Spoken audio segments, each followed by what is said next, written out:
संगमनेर येथे देशी दारूची वाहतूक करणारा गणेश धामणे 2 लाखांच्या मुद्देमालासह अहिल्यानगर एलसीबीच्या जाळ्यात।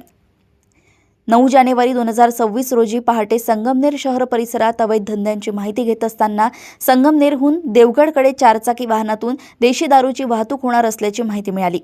त्यानुसार प्रवरा नदी पुलाजवळ सापळा रचून गणेश बारूक धामणे याला MH12CD 5701 क्रमांकाच्या कारसह ताब्यात घेण्यात आले।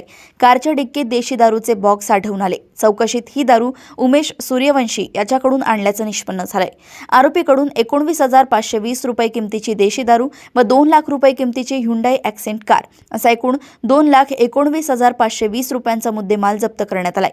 या प्रकरणी संगमनेर शहर पोलीस ठाण्यात गुन्हा रजिस्टर नंबर 36/2025 अन्वये महाराष्ट्र दारूबंदी कायदा कलम 65(अ)(ई) अंतर्गत गुन्हा दाखल करण्यात आला असून पुढील तपास सुरू आहे।